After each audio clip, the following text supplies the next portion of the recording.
Welcome to the Golf Improvement Podcast, episode 29. Welcome to the podcast for golf lovers and enthusiasts who are looking to take their games to new heights. Dedicated to custom club fitting, short game improvement, and effective practice to improve your golf game. This is the Golf Improvement Podcast with your host, Tony Wright.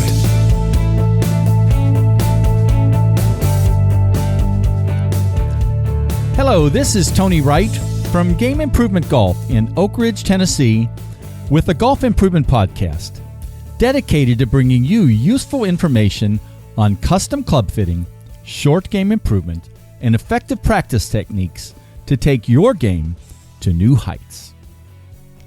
Well, it's Sunday, the day before Memorial Day, and I actually thought I was going to just jump right into the podcast interview with my friend Juan Gutierrez. But then I went out today and shot 73, one over par. So I got to talk a little bit about that.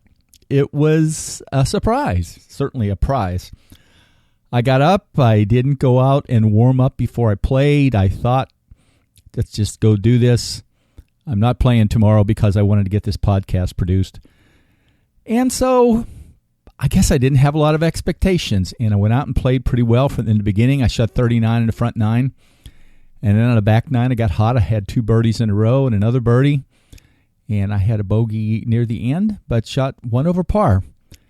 And I think the thing that happened today the most, first of all, is not having expectations. I just simply enjoyed the day.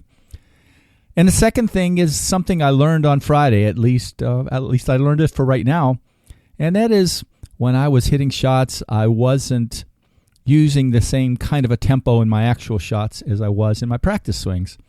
So with every shot today, my only goal was to make a good practice swing and reproduce that tempo. And boy, I hit some good shots. Now, I'm not a world beater golfer. I'm a handicap of 10 from the senior tees. But it is really fun when you have a great round. And golf just surprises you sometimes, doesn't it? And that, I know, is what makes us all come back. So there you go. It's my bit of bragging about golf today, and it was a lot of fun. And I also know you are all going to have a lot of fun today listening to this interview with my good friend, Juan Gutierrez, who just published his new putting improvement book, Make More Putts. I know you're going to enjoy this one.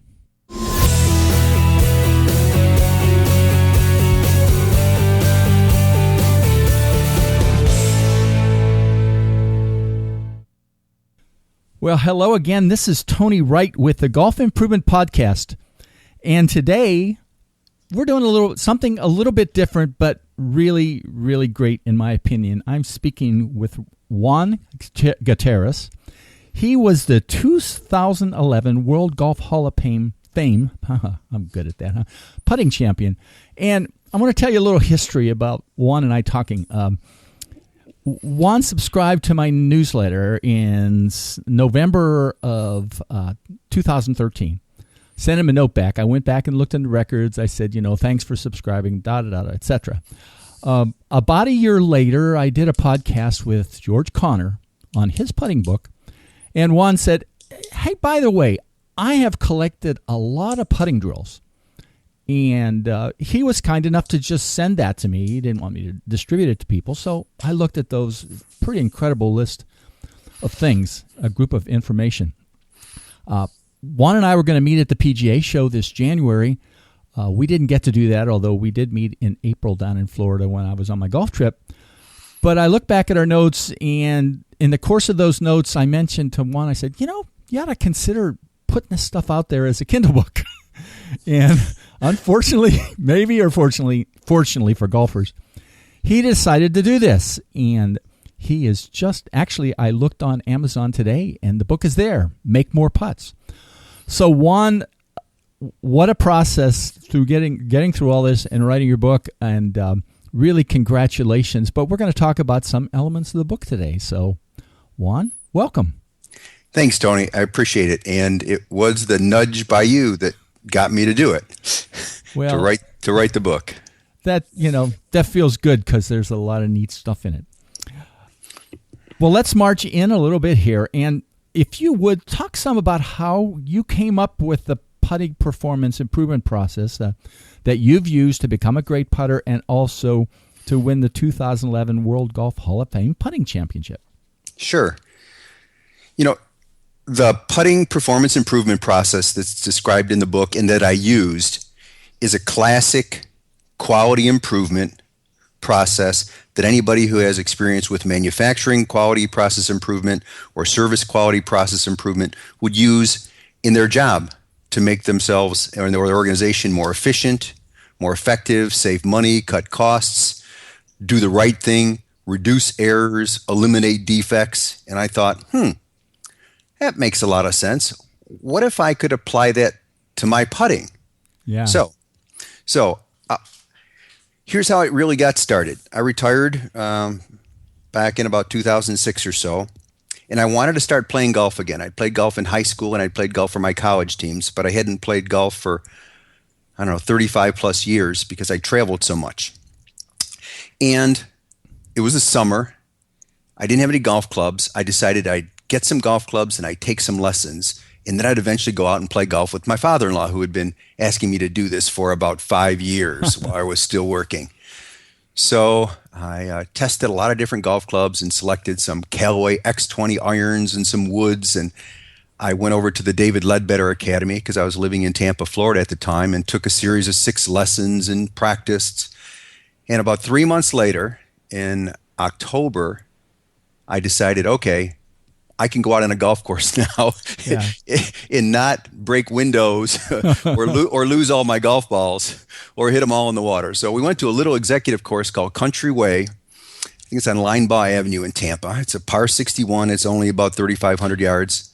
I think, make it like 11 par 3s or something like that. Yeah. So par 61. I played my first round in 36 years. At the end of the round, I look at my scorecard. I shot 73. I was like, wow. And then I noticed I had 8 3-putts. Boy. So, as my dad would tell me, you could do better. Yeah. So I thought, if I was going to lower my score, I could work on a lot of other things, but putting seemed to be pretty simple to work on. It's like you lost 8 strokes on the green here at least. Maybe you could have 1-putted some of those. So you could have got closer to par on your first time back after 35 years. But, it wasn't to be. So I decided, how could I go about improving my putting? So I just took this process, which is clearly identifying your strengths and weaknesses. So I looked for assessments to figure out what part of my putting was getting me in trouble. Was it the short putts, the long putts? Was I lagging it? Was I missing left to rights? Was I missing right to lefts, uphills, downhill, whatever? So I looked for assessments and then created some assessments of my own, scored myself on those assessments, and then I simply created a daily improvement plan, which took 1 or 2 drills, applied those drills diligently for several days, and then tried testing myself out again. So I was spending 3 hours on the putting green every day for about 2 months, just try to get better. And I did. So while I was doing that, I thought, well, I'm spending all this time on putting. There must be putting tournaments. Yeah, right. There's got to be. I mean, come on. You and I have played mini golf many times in our lives, and there are professional mini golf tournaments. I think it's called the Professional Putters of America holds an annual tournament. And so I did my basic Google, Bing research and found that, hey, not too far away, about 2.5 hours away, there was a place called the World Golf Hall of Fame, which I was familiar with, but they had a yearly putting tournament. So I decided in 2009 to enter that tournament based on really about a year and a half of practice, using the process of assessments, daily improvement plans, reviewing my learnings at the end of the week, and just getting better as a putter. So that's how I got there. And I played in the tournament. It was my first time. Didn't do particularly well. Didn't win it. But it would be not particularly well, by the way. Yeah. And then went back and said, okay, where are my weaknesses? And I found that I had excellent equipment, which we'll talk about later, which had been properly fitted for me. I could aim the putter exactly where I wanted to. I'd been spending hours and hours and hours and hours on distance control, so I could hit a putt 35, 40 feet, 50 feet, 30 feet. I rarely ever 3-putted because of distance control. Yeah. But I had real difficulty with reading greens. I didn't quite know how. So I went and found somebody who could help me read greens. But again, it's this continuous process of looking at where your strengths and weaknesses, working on your weaknesses, building them to strengths, daily improvement plans, weekly review, and just getting better. So that's how I got there. Wow.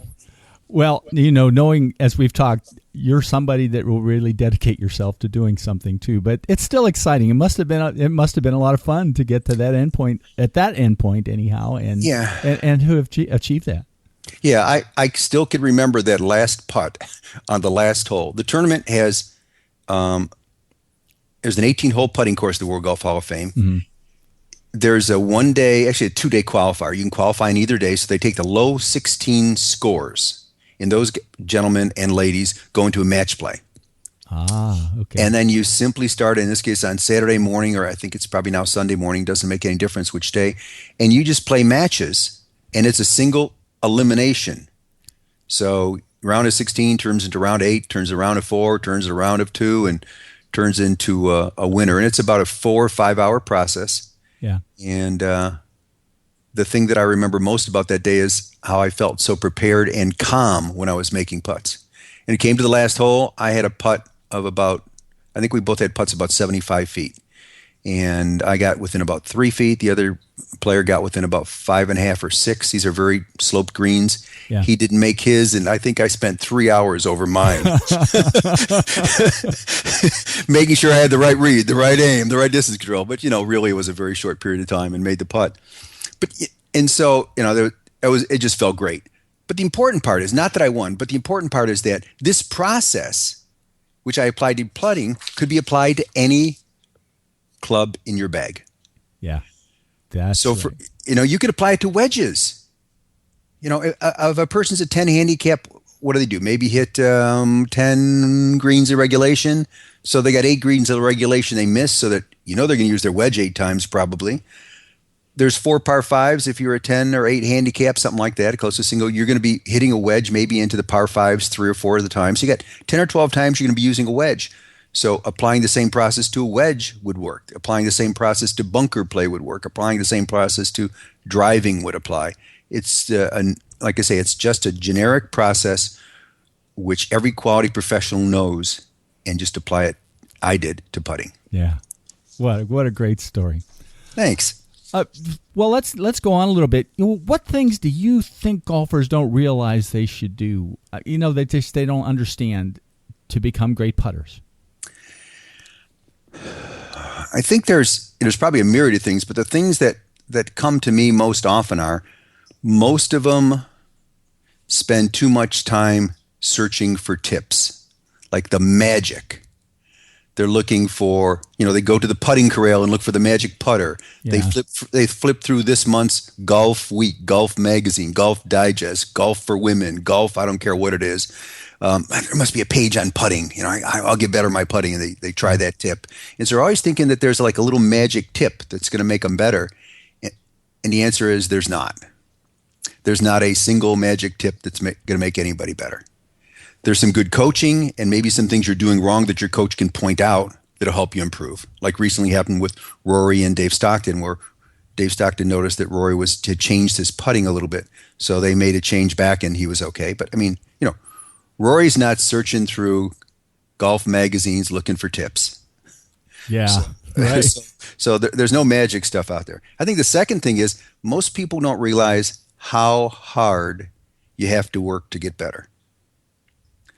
I always remember Dave Pelz in his book, The Putting Bible. He said it takes about 10,000 reps to ingrain a new habit. So imagine you're trying to change your grip so that it feels comfortable, and you're trying to square the putter face a little bit differently than you have in the past. 10,000 reps. You know how many 10,000 reps is? Yeah. If you do 50 practice putts a day, every day for a month, they'd only get you to 1,500 reps. You'd need 7 months. Okay, so it's not that easy. But the beautiful part is, if you don't start now, in 7 months, you're not going to be any better. So if you can find just 10 or 15 minutes a day to work on the 1 or 2 things that you need to really work on to be better as a putter, in 6 months, you'll be better. Now, you'll be better along the way. You'll be continuously improving along the way, but you won't have reached the place where you feel, okay, I got it. I can check that one off. Yeah. So I think between tips and people don't realize how hard it is to get better. I mean, whether you're talking about drivers or irons or putters, or it doesn't make any difference. People should just recognize that if they start today, they got a chance. If they wait 6 months, they're 6 months behind.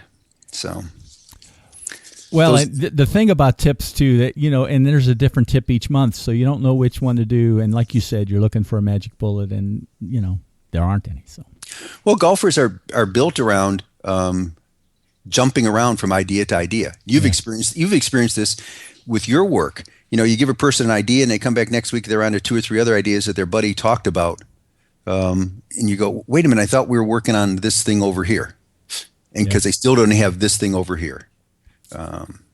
And when they get it, they can check that off their list. But we like to jump around on stuff. Yeah. Well, as I mentioned at the start, you sent me the one of our initial correspondences was that you sent me a list of all the drills you collected. Can you talk a little bit about what you did to find all that? I mean, because it's it's an incredible collection of something that's there. There's something in there for everyone. Yeah, well, I just sent you some of them, as I told you. I have probably 400 or 500 putting drills. I just, you just collect them. Here's some of the ways I collected them. I was working on in northern Tampa. There's a public golf course. I think maybe it's semi-private, called Northdale Golf and Country Club. And I was there one day working on my putting, and there's a guy who I had a chance to meet who was the club champion at Northdale. And he was doing this drill with putting that I'd never seen before. He was looking for putts that were 10, 12 feet long, and he had built 3 sets of gates with tees. So like about 4 feet out, there was 2 tees. The ball had to get through that, about 6 feet out and about 8 feet out. And I asked him, I said, what's the deal with this? He says, well, I want to be able to understand how my ball rolls from place A into the hole. And there is a little right to left slope there. So I want to visually be able to see that ball going through those gates and getting to the hole. And if I don't get it through the first shoot right, it won't make it through the second shoot. And if I don't make it through the second shoot right, it won't make it through the third shoot. But by the way, if I don't read the green right, I won't get them through any of them. Yeah. So it was a way to just visualize. And so by forcing yourself to sit there and figure out what is the exact path this ball is going to take, you begin to get a better understanding that the ball does not go on a perfect arc from place A to B, that the ball tends to slow down as it gets closer to point B and looks more like a parabola than it does a pure arc. But, you don't know that if you're just hitting putts on a level putt. So one was just asking people around the putting green. Another time, and you mentioned this in your blog about the alignment rods drill, I have a good friend who has a pretty bad case of scoliosis. But he loves to play golf, and he and I probably play 2-3 times a week. Maybe it's 9 holes or however many his back can handle at that time. Yeah. And we were talking. He's always talking about putting with me because he knows in my background. And so we were trying to figure out how he can get lined up, because he's always saying I was lined up left or lined up right, or I wasn't lined up properly. And so we simply pulled out an alignment rod and put it through his hips. That's where it started, to say, okay, if you're trying to hit this straight line putt, but look at your hips, they're aimed 40 degrees left. You've got to square your hips if you're going to be able to hit the putt straight. And he was like, okay. But then it became easy to see that square his hips up to what? So we put another, we could have put a club, but we just happened to have an alignment rod. So I set 2 alignment rods down. Now he could clearly see, were his hips aligned to the alignment rod? Were they parallel to that track? And throughout the putting stroke, did they stay parallel? Because if you start rotating your spine towards the putting line, your right shoulder towards the putting line, that upper rod's going to open up, and it's not the path you wanted to take. So it was, helping a friend out was that drill out of the 150 or so. Then I realized sometimes that putting has the same issues as golf swing. So I've watched on, I don't know, the Golf Channel or YouTube or I don't know where, they're teaching people how to improve their wedge play, and they want them to sink their upper arms with their body. So they put a towel under their arms. And you've probably seen that drill. You may have done that drill with your wedges. Sure. You may have taught that drill for short game, because what you want to do is sink your arms with your upper body. Well, don't you want to do the same thing with putting? I mean, of course. Yeah. So why not put your towel under your arms and do the same kind of drill with putting? Because it is, I don't want to say it's a version of the full swing, because that, there are a lot of people that have a different opinion of that. But at least it keeps you nice and connected so that you are synchronized, your upper and lower body. So those are some of the reasons. And sometimes someone just suggested it to me. I mean, there's a drill in the back that asks you to work on balls that are touching the collar. On some greens, there's a collar, it's a short, and then there's taller grass where the ball is right up against it. And Mike said to me, he said, why don't you tell people about how to get out of this situation? Because I get into it at my golf course, and I'm always struggling between, should I use the toe of my putter or should I use my wedge? And I said, well, how did you decide? He says, I just practiced until I felt good with both of them, and now I really just like to use the toe of my putter. I'm going, okay, so if that's a common occurrence on a golf course, that your ball is caught up against the taller fringe around the green, why not offer a drill where people can test that out to see which they're better at? Yeah. And what was it, 2 weeks ago at the Players, Tiger Woods, 17th hole, par 3, the island green. He's in the front, up against the collar. And if you watch the show, he's goes back and forth with his putter and a wedge. And eventually, I think eventually he chose the wedge and whatever you want to call it, putted it in for a birdie on 17. I mean, not the conventional way to get a birdie on 17, but that's a real live situation that you might be in. So if you're in that situation, why not try it? So, sometimes people suggest things. Sometimes I see that there's a correlation between the full swing and putting. Sometimes it's helping a friend out. Sometimes I just ask people, why are you doing that drill? What is it gaining you? So those are just some of the bases for collecting all those. Well, and I think, first of all, the list of them is really great, and it's probably more extensive than I've seen. But to me, one of the really differentiators of what you did in your book is, and I know you've done many different putting assessments, but the putting assessment process that you have there, I just see that as so valuable for so many ranges of golfers, because it's something they could easily apply. It'll take them about an hour, but you can really get a handle on a lot of things. So why don't you talk some about that putting assessment process? Okay. Sure. One of the things you said is right on. There's lots of ways to collect data on your putting. And in the book, I create a whole series of questions to ask people to do things like ask your buddy about what do they see as your strengths and weaknesses. Go back and look at SAM Putt Lab data if you have some. Collect your putts from the last 8 rounds in terms of how many you made from which distances, etc. But I also thought, I can't. If I want to get good at putting, I can't collect that data in a way that always makes sense to me. So I needed maybe I'm old school, but I needed kind of like a standardized test. Yeah. If I gave myself a standardized test that I could see whether I'm getting better at, good at, that I know that I'm getting better or not as good at, that I know when I go to the golf course, I should have confidence. I know when I'm at 6 feet, I can make 85% of the putts, so I'm at 6 feet. There we go. So I wanted to create a standardized test. But in the background in my mind of the standardized test, I said to myself, look, when you're 3 feet, 6 feet, 9 feet around the hole, you aren't just putting from one point. You're putting from your basic 4 positions. Usually you're putting from, an infinite number of positions around the hole when you're on the golf course. So I said, why not try 3 o'clock, 6 o'clock, 9 o'clock, 12 o'clock? That will give the person feedback on, are they better on uphill putts or downhill putts? Are they better on left to right putts or right to left putts? Because there is some data that shows that some people are better on left to right than right to left putts. But you don't know until you've tested yourself out. Yeah. Because if you just track data on how your percentage of makes from 6 feet, and it's not as good as you'd like, well, maybe you made 100% of them that are uphill. You made 100% of them that are downhill.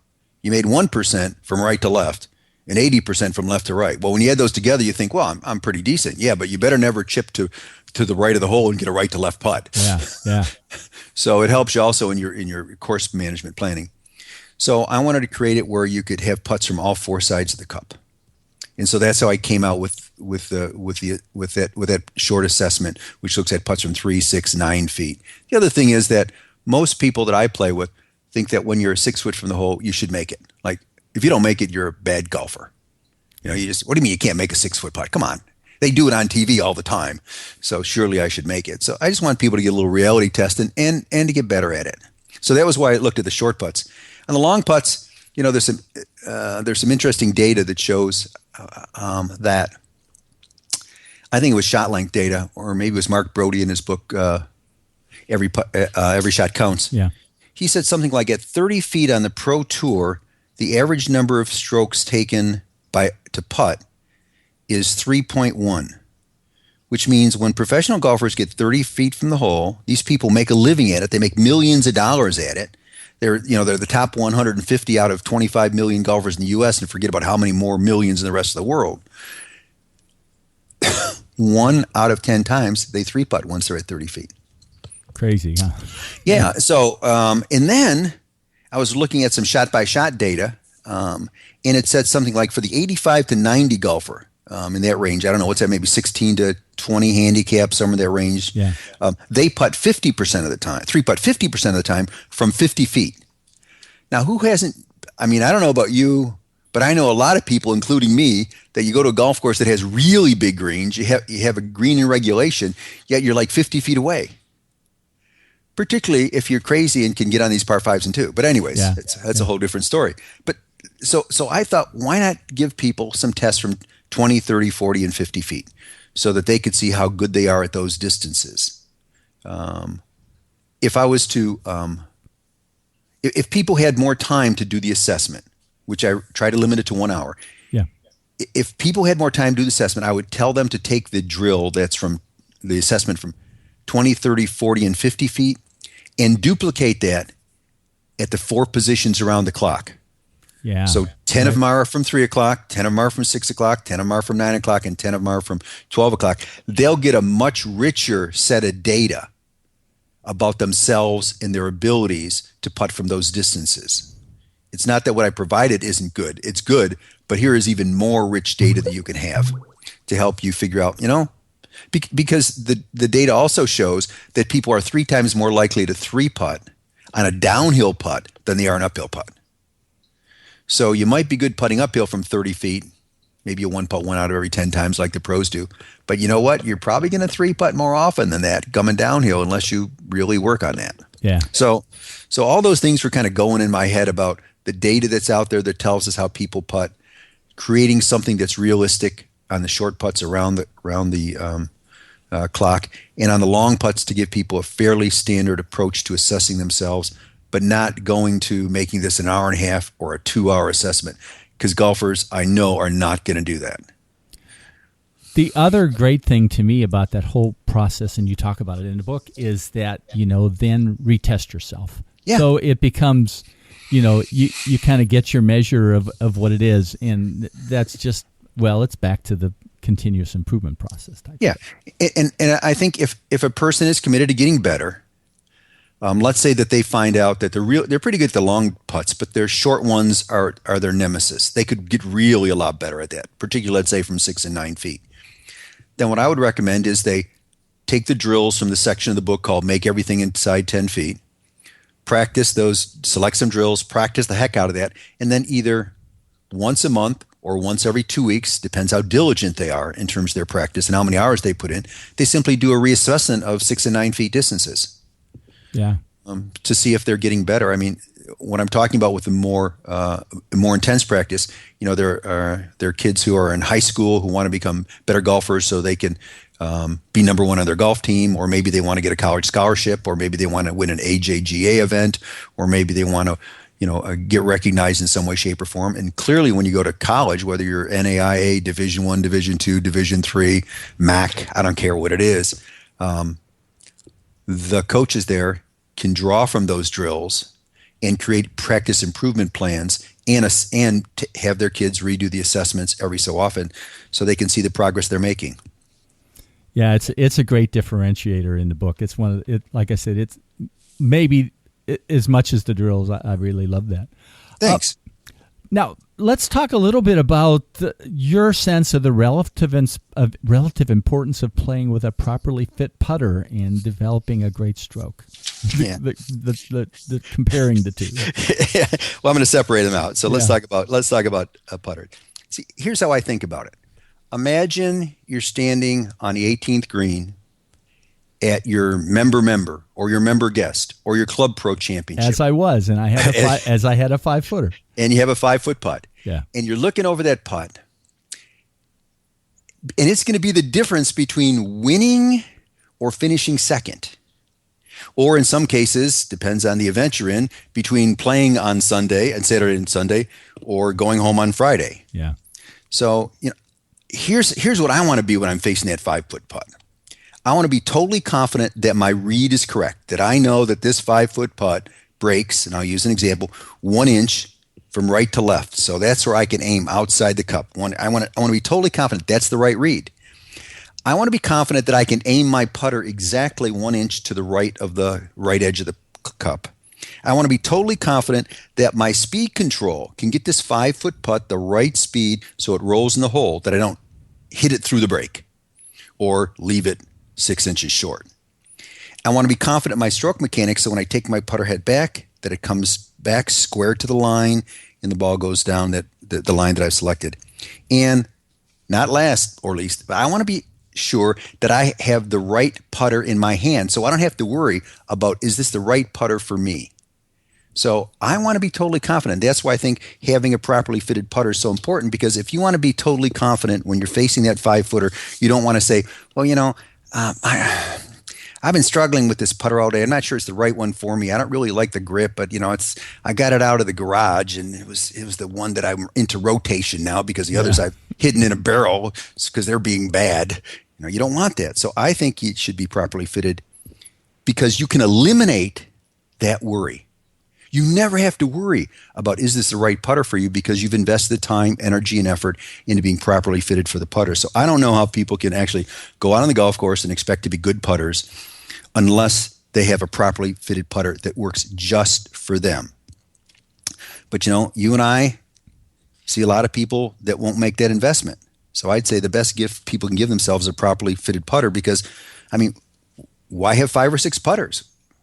Why go to the putting corral every time you happen to pass by one of these golf stores or a pro shop and play with all the putters? Use your time doing something different. Or why wait for the annual hot list to come out and see what's hot from each of the OEMs or whether the custom manufacturers of putters? So what if, I own a properly fitted Scotty Cameron. My coach and I invested 2.5, almost 3 hours in properly fitting me for that putter back in September 2009. We were working with a SAM Putt Lab, so I had data from my stroke. We used mirrors to make and lasers to make sure that my aim was proper. We tried different hosels, different grips, different lengths, and then we went out on the putting green and I practiced with it to see, okay, how do I feel about this? And we went on the golf course.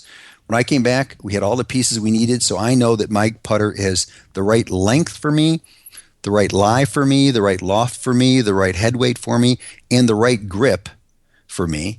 So that was 2009. It's 2015. It's almost September 2015. That's 6 years later. The only thing I've done with that putter in those 6 years, besides make a lot of great putts, is I've had to have it re-gripped, because as you know, the rubbery kind of grip that many putters have often need to be replaced over time. So that's the only change I've made to my putter, and I wouldn't even call it a change. You got to get re-gripped every once in a while, so that you still have that wonderful feel when you hold that thing in your hand. So, I don't know how people would not want to be properly fitted for a putter. I think it's key to getting better. Yeah, I think that explains it pretty well. Yeah. Well, let's end with one last question, and this has been really great today. I appreciate you doing this. Talk about the best ways that golfers of different levels, I guess, can use your book to become a lights out putter. Out putters. Sure. I tried to build the book for maximum flexibility, so that a wide variety of audiences could utilize pieces of it that fit their needs and the goals that they were trying to accomplish. So For the person who really wants to improve their putting, they've talked about it, but now they really want to do it. There's a process there. It's all laid out in the book. And as we've talked about, you assess where you presently are. You look for you define your strengths and weaknesses. You create an improvement plan. You develop some practice plans, and then you use drills, or maybe you get some additional help to help you do what you need to do to be a better putter. So, for example, you may find that you do need to be properly fitted for a putter because you never have been fit, or you find that you don't read greens well, so you need to find somebody who can help you read greens. So for the person who really wants a comprehensive approach, they want to get better, they can do that. For the person who's just looking for drills, like you said, Tony, I have something like 150 some odd drills in there. And you'll often see people who go out on a putting green, throw down 3 balls, and beat them around. Personally, I think that's not the best use of your time, because unless you have a goal, like you want to get one part of your putting skills better, whether it's reading, aiming, stroking, distance control, don't spend your time beating 3 balls around a putting green. Find some drills that you can use that will target a particular need that you have. It may be your mechanics, it may be your distance control, and do those drills. And some of them will allow you to track data, which I really like. So for me, that's a big motivator. If I can go out and do a drill and find out I can make, out of 30 putts, I can make 26 of them. I made up the number. But I'd like to learn how to make 27 or 28 or 29. Or maybe I only make 7 out of those 30. And I just post them here on my desk at home in terms of how I'm doing. So for those persons who want to focus on some drills, pick them up, choose some, and help yourself get better. If the person's a golf coach, and I'm not, whether they're a PGA professional or whether they're a golf coach at a high school or a college or a junior college, the book lays out an approach that can be used to help those people. And if you, which I know you have, if you look at the people who have reviewed my book and were kind enough to provide testimonials for my book, 3 of them are college golf coaches. Some have, both of them have won, at least the first 2 have won lots of championships in their division and have done really well at the NCAA Division III, as well as the NAI tournaments. I have a person who prepares professional golfers from Australia and Indonesia in there. And I have one of the guys who's coached me named David Orr, who's over in Bowie's Creek, North Carolina, who at Campbell University, who coaches people on tour. And he's been my coach for the last 9 years. So it's those kind of people that have looked at the book and said, it helps them. They've applied it to their clientele, their students, and it's helped them get better. And so for me, whether you're a high school golf coach up in Michigan, which also he's one of the reviewers of my book and actually uses it. Yeah. He takes some of the drills and does them indoors. Or whether you're a PGA professional who's looking to find some additional drills or an assessment process to help your people get better, there's something you can do there to diagnose the issue and create written plans for your students to improve and a way to track their progress. So those are just some examples. You and I could talk about your needs, and we could create a plan for you. So we might do that sometime. And I'm more than glad to help. There you go. So thanks for this opportunity. Well, Juan, first of all, your book is Make More Putts, and it's kind of neat today because actually I checked on Amazon, and it's no lie, this is the first day that it's been available there. Now, of course, when people hear this podcast, it'll be Monday, and it'll be available then too. So I'm going to put that link in the show notes. But I think what's exciting to me, a couple things. First of all, your willingness to do this. You spent, very few people other than your wife probably know how much time you spent, because you sent me emails over the last months, reviewing this, modifying it, changing it. But it's because you really love what's going on about, what you have, and you want to give that to other people. And there's a lot of great putting books out there, but this is going to be also one of the great putting books. And it's delightful that I've gotten to talk with you about it and be somehow connected with it. So thanks a lot for that. Well, I appreciate that. I mean, the whole purpose of me putting the book together and collecting the drills over time was to help to share it with other people. because people would often ask me, do you have any drills? Can you help me with this? And so I just wanted to provide a more organized way to help not only the people that I presently help, but just anybody out there who has an interest in getting better and making more putts. And that's a great way to end. Juan Gutierrez, and make more putts, and thank you very much again. Thanks, Tony. Bye now. Bye now. Taking your game to new heights. www.gameimprovementgolf.com.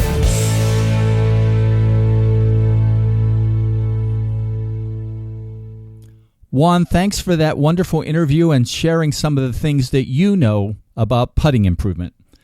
Golfers who want to significantly improve their putting and to dedicate themselves to doing that will really like his new book, Make More Putts. I put the link to that book in the show notes. Thanks again, Juan.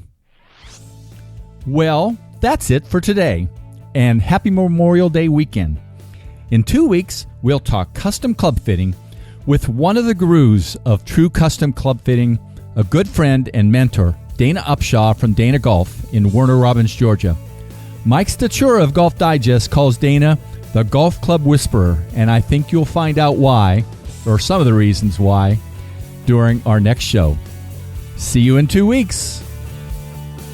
Game Improvement Golf, your source of information and inspiration to become an exceptional golfer now. www.gameimprovementgolf.com